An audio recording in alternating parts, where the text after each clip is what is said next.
Picture this. Nearly 2 million years ago, you're standing barefoot on the African savannah at dawn. The air is thick with tension.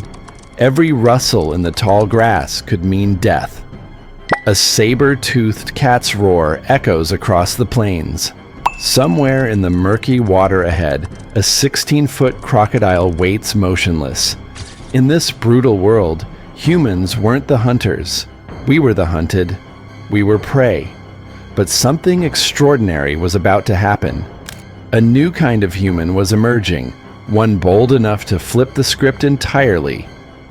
And if you're curious about how our ancestors went from hiding in fear to dominating the food chain, make sure to like this video and subscribe, because this story will change how you see humanity forever. The world that gave birth to Homo erectus was nothing like the one we know today. Between 2.8 and 1.8 million years ago, Earth wasn't stable. The climate convulsed violently. Ancient rainforests that had stood for millennia began withering away, replaced by endless grasslands stretching toward every horizon. Water became scarce. Shade disappeared. And with these changes came a complete reshuffling of life itself. The new grasslands became hunting grounds for massive herbivores. Primitive buffalo and early antelopes grazed in enormous herds. But where prey thrives, predators follow. Giant hyenas, larger than any alive today, prowled in packs. Saber-toothed cats ruled the land with teeth like daggers. And in every river and marsh, colossal crocodiles lurked, some stretching nearly 17 feet long, waiting for anything foolish enough to approach the water's edge. For early humans like Homo habilis and the last Australopithecines, this landscape was a death trap. They were small, slow, and fragile. Every step outside their shelters was a gamble with their lives. Yet this very harshness became the crucible that forged something new. The individuals who were slightly taller, slightly more observant, slightly luckier, they survived. They passed on their genes, and slowly, generation after generation, these advantages accumulated until something unprecedented emerged. Homo erectus. Not just another hominid trying to survive, but a true predator ready to challenge the ancient order. Before Homo erectus stepped onto the stage, their predecessors were little more than opportunistic scavengers. Homo habilis had primitive stone tools, yes, but they used them mostly to crack open bones abandoned by real predators. Fossil evidence tells a humbling story. Cut marks from stone tools often appear over tooth marks from lions and hyenas. Our ancestors were eating table scraps, arriving after the feast was over, taking whatever hadn't been completely devoured. Then, approximately 1.9 million years ago, everything changed. Homo erectus appeared in Africa, though some researchers suggest their origins might trace back to Asia before spreading to Africa. Regardless of where they first evolved, one thing is undeniable. They were completely different from anything that came before. Stand a Homo erectus next to a Homo habilis, and the contrast is shocking. Homo erectus towered over their predecessors, standing between 5'3" and nearly 6 feet tall, comparable to modern humans. But height wasn't their only advantage. Their skeletons were thick and robust, built to withstand tremendous impacts. Their bones tell us they could take a hit and keep moving, essential for a species that would soon be facing down prey many times their size. Look at their proportions, and you see a body engineered for movement. Long legs are designed for covering ground efficiently. Shorter arms are no longer needed for climbing trees. A stable pelvis and spine perfectly aligned for endurance. While their ancestors still spent significant time in trees, Homo erectus was born to travel. They could cover dozens of miles in a single day without collapsing from exhaustion, But perhaps their most revolutionary adaptation was invisible from the outside, their cooling system. Homo erectus possessed an abundance of sweat glands covering its entire body. This might not sound impressive until you understand what it means in practice. While large animals like antelope and buffalo could only cool themselves by panting, which requires them to stop running, Homo erectus could sprint for hours under the scorching sun, their sweat evaporating continuously, keeping their core temperature stable. This single adaptation would become the foundation of their hunting strategy. Their feet reveal another crucial piece of the puzzle. Homo erectus developed a true arch, large heel bones, and a perfectly aligned big toe, features almost identical to modern human feet. These weren't the feet of a climber anymore. These were the feet of a long-distance runner, capable of absorbing impact and propelling the body forward mile after mile. Even their face transformed to match their new lifestyle. Smaller teeth and less powerful jaws meant they no longer needed to tear through tough, raw vegetation. They were processing food with tools now. And that prominent nose? Many researchers believe it evolved to warm and humidify the dry, dusty air before it reached their lungs, an elegant solution for survival in arid climates.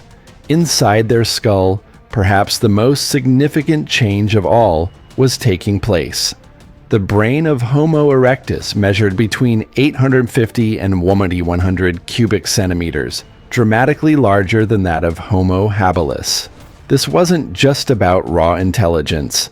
A larger brain enabled complex social behavior, strategic planning, tool creation, and sustained cooperation, capabilities no earlier human had maintained consistently. When you step back and look at the complete picture, the powerful build, the endurance physique, the advanced cooling system, the runner's feet, the meat-adapted face, and the enlarged brain, one conclusion becomes inescapable.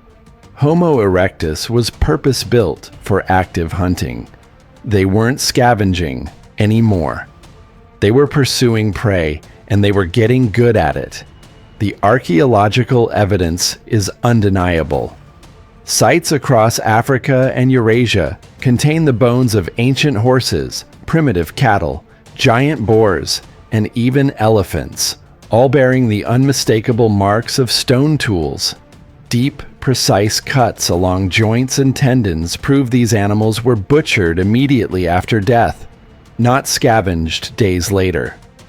Homo erectus was killing fresh prey.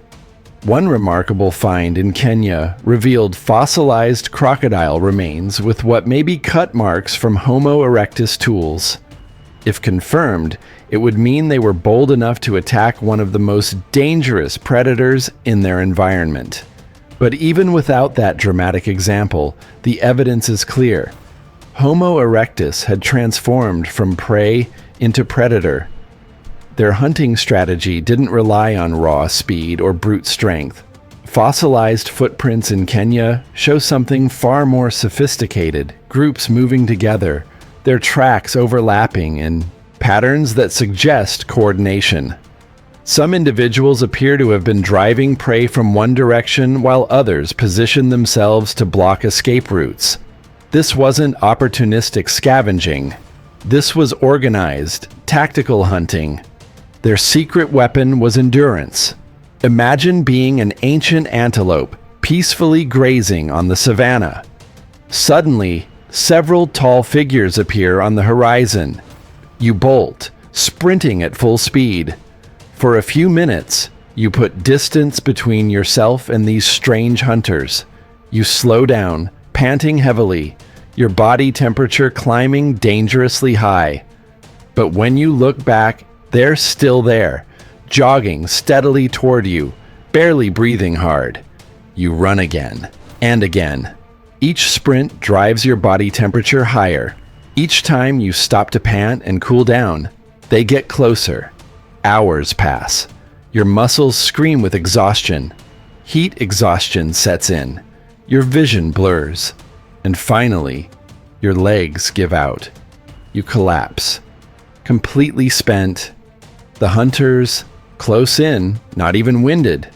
This is persistence hunting, and it's one of the most effective strategies in nature. It requires no weapons, no traps, no luck, just endurance, and Homo erectus had evolved specifically to excel at it. The biology behind this strategy is fascinating. When large mammals sprint, they generate massive amounts of heat through muscle activity.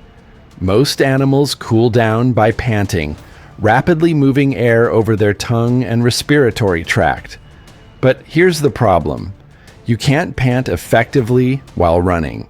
Your breathing is already maxed out. So prey animals face an impossible choice. Keep running and overheat, or stop to cool down and let the predator catch up. Homo erectus had no such limitation. Sweat evaporating from their skin provided constant passive cooling even during sustained running. Their body temperature remained stable for hours while their prey slowly cooked from the inside. Modern evidence supports that this wasn't just theoretical. The San people of southern Africa still practice persistence hunting today, successfully running down animals like kudu and gemsbok using exactly this strategy. Researchers studying these hunts found that chases typically last 4 to 6 hours, covering 15 to 20 miles in blazing heat. The prey doesn't die from wounds, it dies from heat exhaustion and collapse. Tracking skills made this strategy even more effective. Homo erectus didn't need to keep the prey in sight constantly. They could follow footprints, bent grass, disturbed earth, and even scent traces. Their larger brain enabled them to read these signs, predict where the animal had gone, and cut off escape routes intelligently. They weren't just running mindlessly, they were problem-solving in real time. Some researchers believe Homo erectus may have inflicted minor wounds early in the chase using thrown stones or simple tools. Their shoulder anatomy suggests they could throw with significant force, not as powerfully as modern humans, but enough to cause injury or pain that would slow the prey further. While this remains speculative, it fits the evidence we have. By the time the prey collapsed, there was no desperate struggle, no dangerous fight. The animal was too exhausted to resist. This made persistence hunting remarkably safe compared to other hunting methods, a crucial advantage for a species that still lacked sophisticated weapons. Persistence hunting required more than just a strong body. It demanded intelligence, planning, and coordination. And it's here that Homo erectus took another revolutionary leap. They became sophisticated tool makers. Stone tools existed before Homo erectus. The Oldowan tradition, associated with Homo habilis, produced simple, sharp flakes, useful for cutting and smashing bones. But Homo erectus created something fundamentally different. Around 1.7 million years ago, the Acheulean tool culture emerged, and with it came the hand axe, humanity's first standardized tool. Don't let the word simple fool you. Creating an Acheulean hand axe requires dozens of precise strikes to produce a symmetrical teardrop shape, thinned evenly on both sides with a sharp edge running around the perimeter. This isn't random chipping. It requires the maker to visualize the finished product before beginning, to plan each strike, and to adjust based on how the stone fractures. This is evidence of abstract thinking, of mental templates, of teaching and learning. The hand axe was revolutionary in its versatility. It could butcher meat efficiently, separate joints, crack bones to access nutritious marrow, chop wood, dig for roots, and even serve as a weapon in desperate situations. One tool, dozens of uses. And remarkably, the design barely changed for 1.5 million years, longer than any other technology in human history. This wasn't stagnation, This was a design that had achieved near perfection for their needs. But did they use weapons? The oldest confirmed wooden spears date to about 400,000 years ago, but their sophisticated design suggests a long developmental history. Many scientists believe Homo erectus likely used primitive spears much earlier, though wooden weapons rarely survive in the fossil record. Their shoulder and arm anatomy, nearly identical to modern humans, would have allowed powerful throwing motions. The pieces fit together logically, even without definitive proof. Tool-making required social learning. You can't figure out how to make a hand axe through trial and error alone. The process is too complex. Someone had to teach, demonstrate, and correct mistakes. Archaeological sites show evidence of this. Multiple tools in various stages of completion, suggesting groups working together, learning from each other, passing knowledge across generations. The presence of large butchered animals at these sites tells another story. Processing an elephant or buffalo carcass isn't a one-person job. It requires coordination, division of labor, and guarding against scavengers while others work. These are signs of organized social behavior far beyond anything earlier hominins achieved. Intelligence manifested in every aspect of their survival, creating tools, tracking prey, reading weather patterns, remembering water sources, coordinating hunts, and teaching children. As their tools improved, they could hunt larger prey. Larger prey provided more energy, supporting bigger brains and more complex social structures. This created a positive feedback loop, each advancement enabling the next, accelerating their evolution. Homo erectus didn't just use tools. They integrated technology into the very fabric of their survival strategy, creating a foundation that every human species after them would build upon. Then came fire, and with it, everything changed.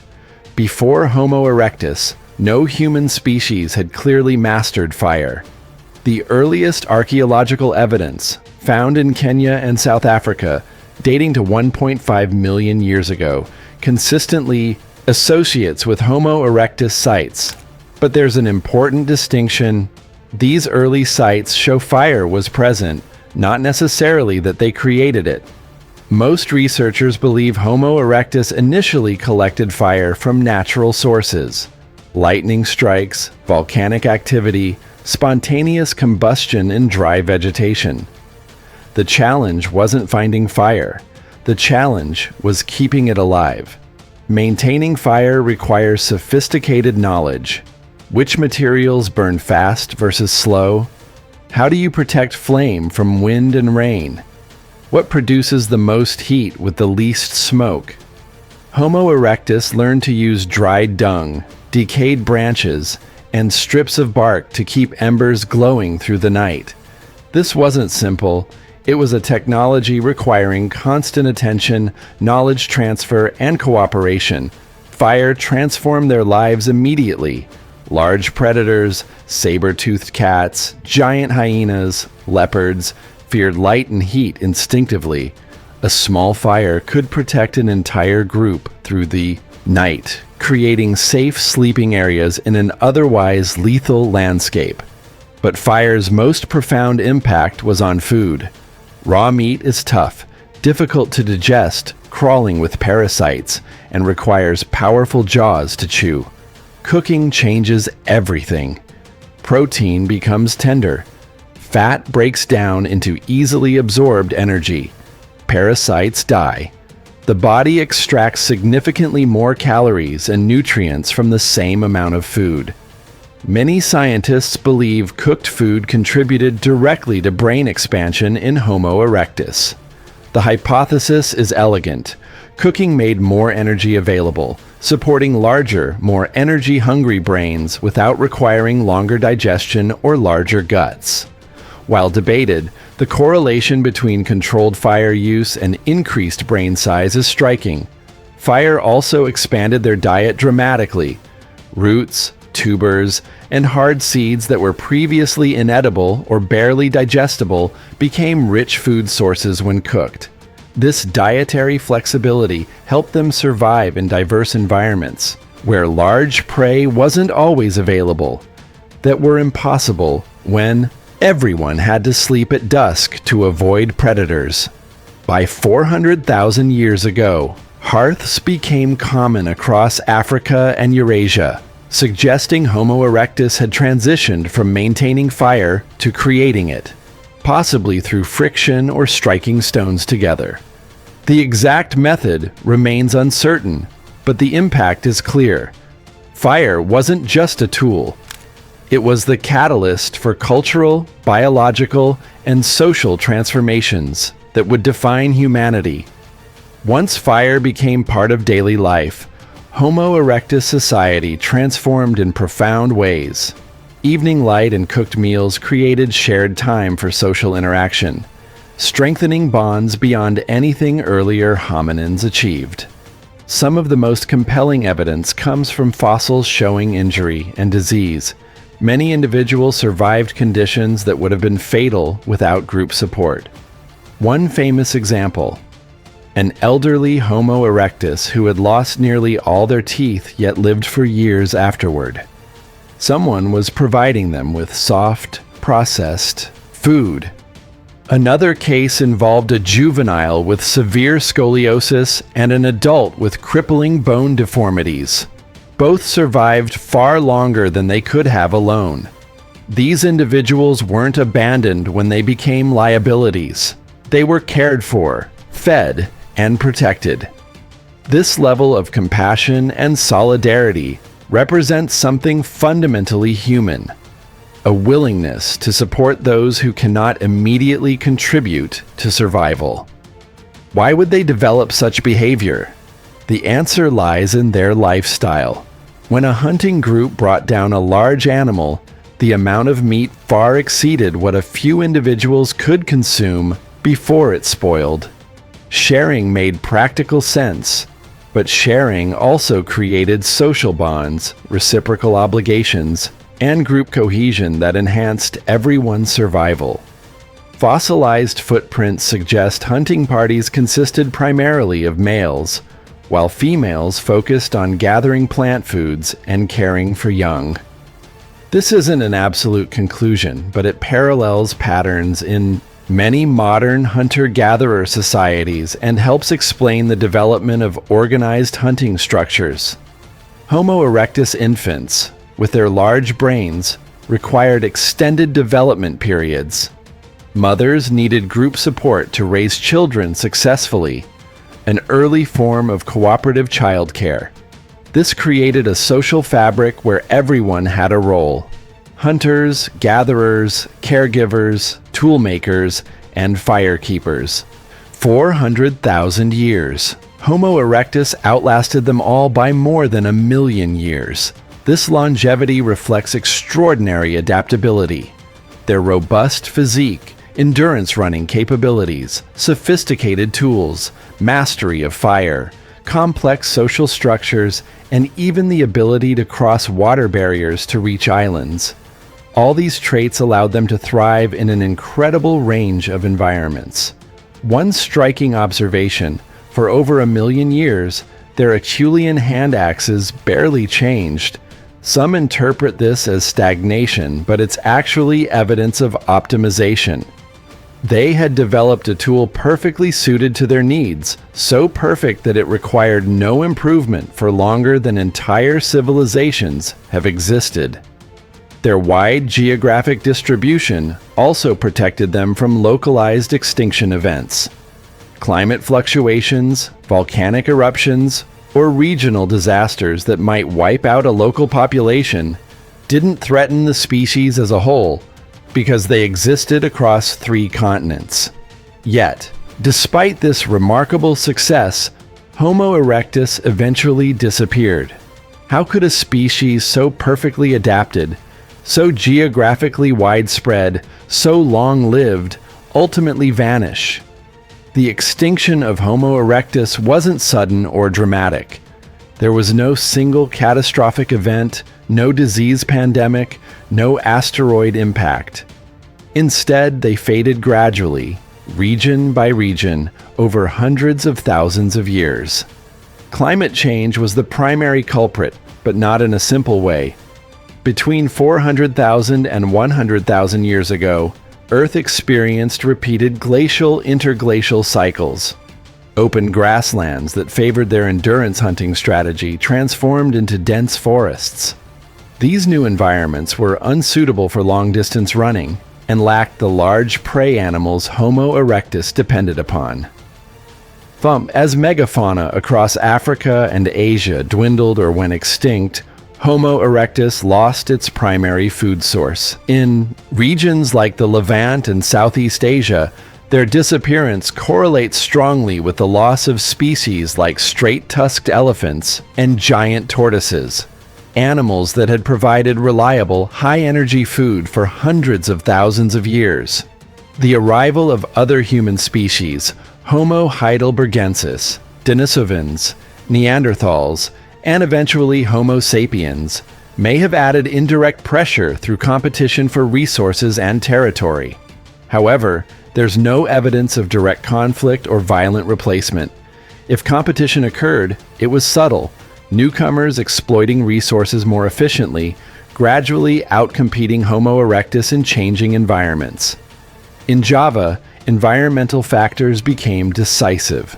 As rainforests expanded, the island became unsuitable for their large bodies and high energy requirements. Food sources became scattered and difficult to access. Populations became isolated, lost genetic diversity, and slowly disappeared from the fossil record. There's no evidence they evolved into another species. They simply faded away, their long chapter closing quietly after nearly 2 million years of dominance. But their legacy? That never disappeared at all. Stand up right now. Feel your feet flat against the ground, your arched foot absorbing your weight. That's their legacy. Walk across the room. The efficiency of your stride, the alignment of your spine and hips.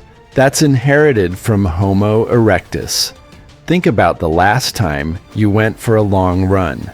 Your ability to maintain pace, to cool yourself through sweating, to breathe rhythmically for miles.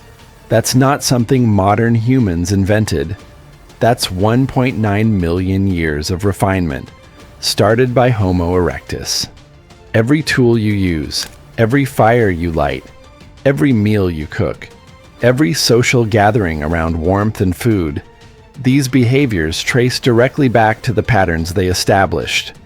The foundation they built over nearly 2 million years became the platform for every human species that followed: Homo heidelbergensis, Neanderthals, Denisovans, and ultimately us, Homo sapiens. We are not descended directly from Homo erectus, but we share common ancestors, and we inherited the world they transformed. They proved that humans didn't need to be the biggest, fastest, or strongest to dominate. We just needed to be the smartest, the most persistent, and the most cooperative. Homo erectus was the first chapter in the human story. The chapter where we stopped being prey and became predators, where we stopped adapting to our environment and started adapting our environment to us, where we stopped surviving alone and started thriving together. Their journey wasn't isolated. It was the opening act of the greatest story ever told, the human story. And by understanding that first chapter, by seeing how our ancestors clawed their way from the bottom of the food chain to the top, we gain perspective on our own journey, the one we're still writing today. If you want to explore more about our ancient relatives, about the Neanderthals who developed art and culture, about the mysterious Denisovans who interbred with our ancestors, about the tiny Homo floresiensis who survived on remote islands, stay tuned, because the human family tree is far stranger, more fascinating, and more interconnected than you ever imagined. This is our story. This is where we came from. And this is why we are who we are today.